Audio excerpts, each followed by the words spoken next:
नमस्कार साथियों, मेरा नाम है अक्षय और आपका स्वागत है दृष्टि आईएएस की इस नई वीडियो में। आज हम भाषा पर बात करेंगे। भाषा केवल अभिव्यक्ति का एक माध्यम भर नहीं होती है, बल्कि एक संस्कृति का अभिन्न अंग होती है। भाषा हमें इंसान बनाती है।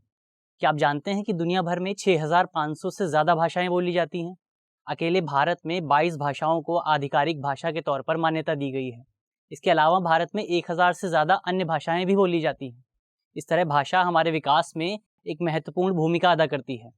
लेकिन जाहिर तौर पर जब इतनी विविधता होगी तो इसके बीच मतभेद होना भी जाहिर है। यानी इतनी विविधता के बीच मतभेद भी होते रहते हैं और यही मतभेद भारत में भी देखने को मिलते हैं। भारत में भाषाई आधार पर जो विवाद होते हैं उनका इतिहास काफ़ी पुराना है, लेकिन इस समय मौजूदा दौर में ये नया विवाद हिंदी के रूप में हमारे सामने एक बार फिर आ गया है।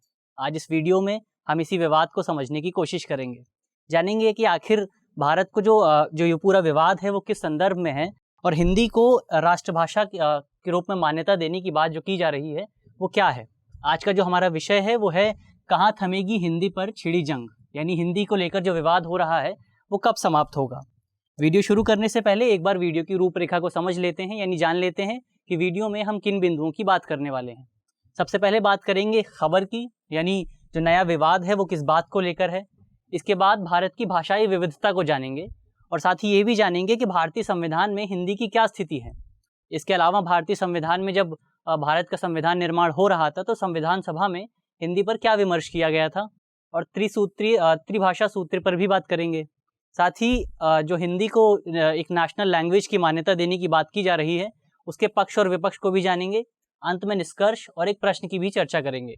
आप इस प्रश्न को मेंस के स्तर पर सॉल्व करने की कोशिश कर सकते हैं। ये जो पूरा विषय है वो सामान्य अध्ययन प्रश्न पत्र 2 से संबंधित है। आप इसे शासन व्यवस्था और नीतियों के क्रियान्वयन से उत्पन्न मुद्दों जैसे खंडों से जोड़कर देख सकते हैं। चलिए वीडियो शुरू करते हैं और सबसे पहले देख लेते हैं आज का हमारा टॉपिक क्या है, खबर क्या है। तो हमारा टॉपिक है the debate on the national language, यानी राष्ट्रीय भाषा को लेकर जो डिबेट की जा रही है वो क्या है और आगे आने वाले समय में ये क्या दिशा क्या मोड़ ले सकती है। वीडियो शुरू करते हैं और सबसे पहले भारत की भाषाई विविधता को जान लेते हैं। तो 2011 की जनगणना के आंकड़ों के अनुसार भारत में 122 भाषाओं को मातृभाषा की मान्यता दी गई है। इसमें वो 22 भाषाएं भी शामिल हैं जिन्हें 8वीं अनुसूची में जोड़ा गया है।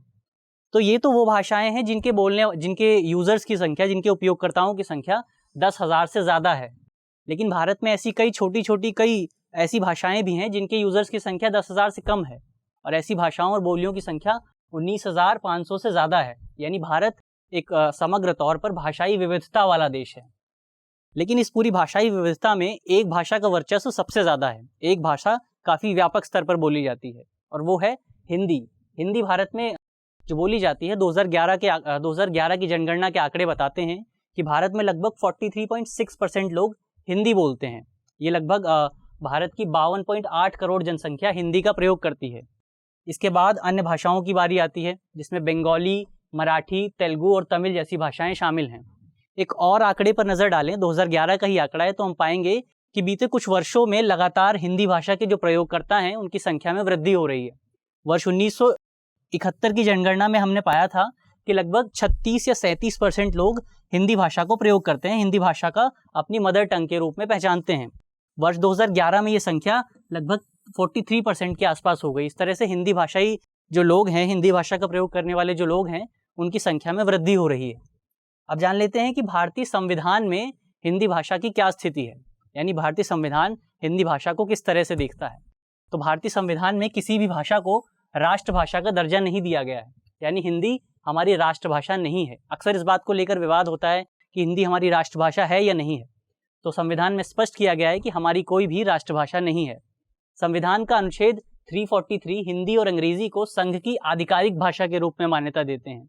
यानी संघ जो भी केंद्र सरकार जो भी काम करेगी अपने प्रशासनिक कार्य, वो हिंदी अंग्रेजी में कर सकती है। इसके अलावा संविधान में इस बात का भी उल्लेख किया गया है कि हिंदी का जो प्रयोग होगा वो देवनागरी लिपि में होगा। संविधान के अनुच्छेद 351 के मुताबिक सरकार हिंदी के प्रसार को बढ़ावा देने के लिए प्रयास करेगी ताकि उसे अभिव्यक्ति का एक माध्यम बनाया जा सके और देश भर में उसके प्रयोग को बढ़ावा दिया जा सके।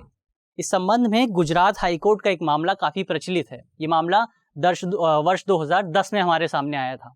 इस मामले में गुजरात हाईकोर्ट के समक्ष एक PIL दायर की गई जिसमें कहा गया कि गुजरात में जो भी प्रोडक्ट बनते हैं उस पर जो विवरण प्रस्तुत किया जाता है, जो विवरण प्रिंट किया जाता है, उसे हिंदी में प्रिंट किया जाना चाहिए। लेकिन गुजरात हाई कोर्ट ने इस PIL को खारिज कर दिया। हाई कोर्ट ने कहा कि हिंदी हमारी राष्ट्रभाषा नहीं है, इसलिए ऐसा नहीं किया जा सकता, और ये एक लैंडमार्क जजमेंट बन गया जिसमें बताया गया कि हिंदी हमारी राष्ट्रभाषा नहीं है।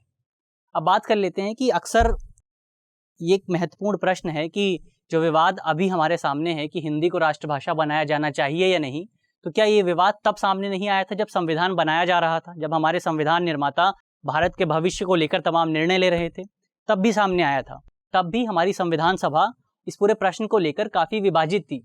कई सदस्य ऐसे थे जो हिंदी का समर्थन कर रहे थे, जबकि कई सदस्य हिंदी का विरोध कर रहे थे।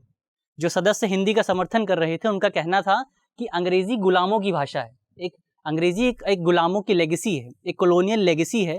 ऐसे में हमें अंग्रेजी को छोड़ देना चाहिए, बल्कि हमें हिंदी का प्रयोग करना चाहिए और हिंदी को बढ़ावा देना चाहिए। लेकिन कई सदस्य ऐसे थे जो इस प्रस्ताव का विरोध कर रहे थे, खासतौर पर गैर हिंदी भाषी राज्यों के सदस्य। उनका कहना था कि अगर हिंदी को राष्ट्रभाषा बनाया जाता है, एक नेशनल लैंग्वेज बनाया जाता है, तो इसके कारण हिंदी का वर्चस्व आगे आने वाले समय में बढ़ जाएगा, जो कि अन्य क्षेत्रीय भाषाओं के अस्तित्व के लिए संकट उत्पन्न कर सकता है। अंत में संविधान सभा में राजभाषा का एक प्रावधान लाया गया। राजभाषा, जिसका हमने अभी जिक्र किया कि अंग्रेजी और हिंदी भारत की राजभाषा हैं। ये प्रावधान था, इसमें ये प्रावधान लाया गया कि हिंदी और अंग्रेजी राजभाषा के रूप में संविधान में शामिल की जाएंगी और अंग्रेजी का प्रयोग 15 वर्षों तक जारी रहेगा। हिंदी और अंग्रेजी के इस मिश्रण को मुंशी अयंगर फॉर्मूले के नाम से जाना जाता है। मुंशी जी बॉम्बे से थे और अयंगर जी मद्रास से थे, यानी मुंशी जी हिंदी भाषी क्षेत्र से थे, जबकि अयंगर एक गैर हिंदी भाषी क्षेत्र से थे। तो ये फॉर्मूला हमारे सामने आया मुंशी अयंगर फॉर्मूले के नाम से। इसके बाद आया साल 1963, यानी वो समय पास आ रहा था जब अंग्रेजी का जो इंग्लिश का जो टाइम पीरियड था वो समाप्त होने वाला था, उसका जीवन काल समाप्त होने वाला था भारतीय संविधान के मुताबिक, क्योंकि संविधान के मुताबिक केवल 15 वर्षों तक ही अंग्रेजी को जारी रखना था। लेकिन जो गैर हिंदी भाषी राज्य थे उनमें ये चिंता उत्पन्न होने लगी कि धीरे धीरे आगे आने वाले समय में हिंदी को उन पर थोप दिया जाएगा। ऐसे में इन क्षेत्रों में विरोध प्रदर्शन शुरू हो गए। ये विरोध प्रदर्शन तब और बढ़ गए जब राजभाषा अधिनियम लाया गया। ये अधिनियम लाया गया 1963 में। यद्यपि इस अधिनियम में जिक्र किया गया था कि अंग्रेजी आने वाले समय में जारी रहेगी, लेकिन विरोध प्रदर्शनकर्ताओं का ये मानना था कि ये अधिनियम अस्पष्ट है और इस अधिनियम का आगे चलकर इस अधिनियम का दुरुपयोग किया जा सकता है। 1965 आते आते ये विरोध प्रदर्शन बहुत ज़्यादा हिंसक हो गए। इतने हिंसक हो गए कि कई लोगों को इन विरोध प्रदर्शनों के कारण अपनी जान भी गंवानी पड़ी। इन प्रदर्शनों को देखते हुए 1967 में सरकार ने राजभाषा अधिनियम 1963 में संशोधन किया और ये प्रावधान लाया गया कि अंग्रेजी आगे आने वाले समय तक जारी रहेगी और तब तक जारी रहेगी जब तक गैर हिंदी भाषी राज्य इस बात से सहमत नहीं हो जाते कि अब अंग्रेजी को रिप्लेस कर देना चाहिए।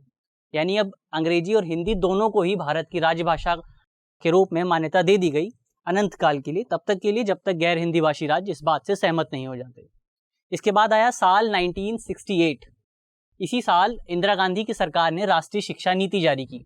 इस शिक्षा नीति में त्रिभाषा सूत्र का पहली बार जिक्र किया गया। त्रिभाषा सूत्र यानी स्कूली स्तर पर एक बच्चा 3 भाषाओं को पढ़ेगा। पहली भाषा उसकी मातृभाषा या क्षेत्रीय भाषा होगी, दूसरी भाषा हिंदी भाषी राज्यों में ये अन्य आधुनिक भारतीय भाषा या अंग्रेजी होगी और गैर हिंदी भाषी राज्यों में यह हिंदी या अंग्रेजी होगी। इसके अलावा तीसरी भाषा जो थी हिंदी राज्यों में यह अंग्रेजी या एक आधुनिक भारतीय भाषा होगी, वहीं गैर हिंदी राज्यों में भी यह अंग्रेजी या एक आधुनिक भारतीय भाषा होगी। लेकिन जो तमाम दक्षिण के राज्य हैं, दक्षिण और पूर्वोत्तर के राज्य हैं, वो इस सूत्र का पूरी तरह से विरोध करते हैं। उनका मानना है कि ये सूत्र केंद्र सरकार द्वारा हिंदी को उन राज्यों पर थोपने की कोशिश है। उनका मानना है कि अगर इस फॉर्मूले को लागू किया जाता है तो आगे आने वाले समय में उनके अस्तित्व पर संकट उत्पन्न हो सकता है। वर्ष 2020 में हाल ही में केंद्र सरकार ने नई शिक्षा नीति जारी की थी। इस नई शिक्षा नीति में भी त्रिभाषा सूत्र का जिक्र किया गया था।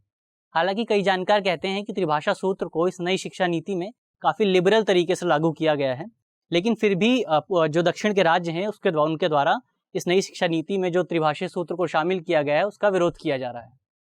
अब आगे बात करते हैं कि जो हिंदी को एक नेशनल लैंग्वेज की मान्यता देने की बात की जा रही है, उसके पक्ष और विपक्ष में क्या तर्क दिए जा रहे हैं। सबसे पहले पक्षों की बात करते हैं।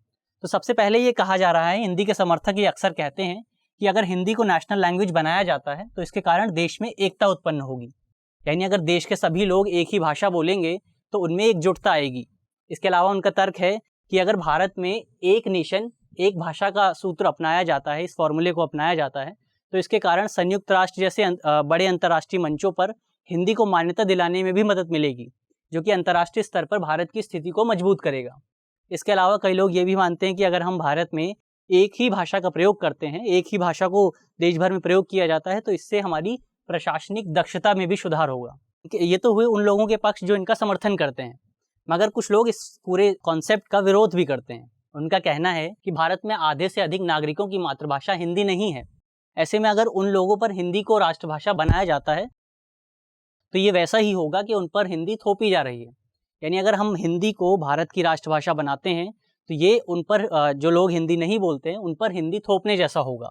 इसके अलावा ये अगर हिंदी को हम राष्ट्रभाषा बनाते हैं तो वो देश में अलगाववाद की भावना को भी बढ़ावा दे सकता है। इसका उदाहरण हम श्रीलंका के रूप में ले सकते हैं। श्रीलंका में सिविल वॉर हुआ तमिलों और सिनिलों के बीच। इसके अलावा पाकिस्तान में भी हमें इसका उदाहरण मिलता है, जब 1971 में भाषाई आधार पर एक आंदोलन शुरू हुआ और अंत में वो एक पाकिस्तान का विभाजन हो गया उसके कारण।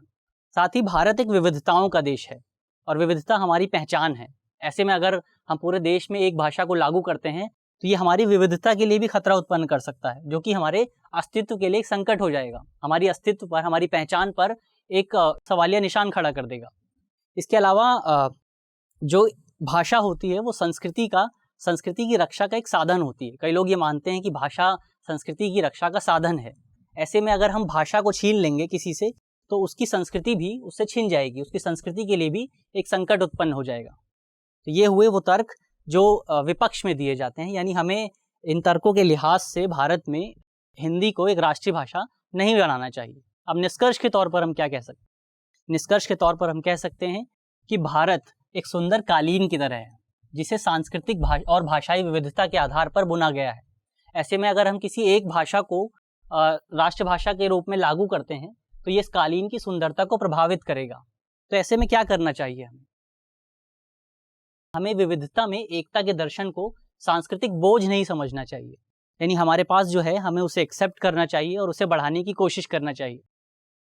इस संबंध में जो भी निर्णय लिए जाएं, ये ज़रूरी है कि इस संबंध में जो भी निर्णय लिए जाएं उन निर्णयों में तमाम जो हितधारक हैं उनकी सहमति शामिल हो। यानी अगर हिंदी को राष्ट्रभाषा बनाना है या नहीं बनाना है, संबंध में जो भी निर्णय लिए जाएं उसमें तमाम हिंदी भाषी राज्यों और गैर हिंदी भाषी राज्यों की सहमति शामिल हो। इसके अलावा अक्सर ये कहा जाता है कि हिंदी को अगर राष्ट्रभाषा के रूप में बनाया जाता है, लागू किया जाता है, तो इससे भारत में एकता आएगी। लेकिन भारत में एकता लाने का ये एकमात्र साधन नहीं है। कई अन्य साधनों के माध्यम से भी भारत में एकता लाई जा सकती है। मसलन हम एक कॉमन बाजार बना सकते हैं, एक सिंगल श्रम बाजार बना सकते हैं। इसके अलावा कर संरचना को भी हम और सरल कर सकते हैं, जिससे भारत में एकता लाने में मदद मिलेगी। अब अंत में एक प्रश्न पर चर्चा कर लेते हैं। प्रश्न मेंस का है और आप इसे 250 शब्दों में सॉल्व करने की कोशिश कर सकते हैं, लिखने की कोशिश कर सकते हैं। प्रश्न है कि भारत की भाषाई और सांस्कृतिक विविधता देश की एक विशिष्ट पहचान है। ऐसे में किसी एक भाषा को बढ़ावा देना भारत की सामसिक पहचान यानी कलेक्टिव आइडेंटिटी के लिए खतरा हो सकता है। इसका आपको समालोचनात्मक विश्लेषण करना है। तो सबसे पहले आपको बताना है कि भारत की भाषाई और सांस्कृतिक विविधता देश की पहचान है। पहचान किस तरह से, आपको इस बात पर बात करनी है। ऐसे में किसी एक भाषा को बढ़ावा देना, अगर हम किसी एक भाषा को बढ़ावा देते हैं, खासतौर पर हिंदी के संदर्भ में, अगर हम हिंदी को देश की राष्ट्रीय भाषा के रूप में लागू करते हैं तो वो किस तरह से भारत की जो कलेक्टिव आइडेंटिटी है उसके लिए खतरा हो सकता है। मुझे आशा है कि आपको इस विवाद से संबंधित तमाम पहलुओं को समझने में मदद मिलेगी और अगर आपके प्रश्न पत्र में इससे संबंधित कोई भी सवाल आता है तो आप उसे आसानी से हल कर सकेंगे। धन्यवाद।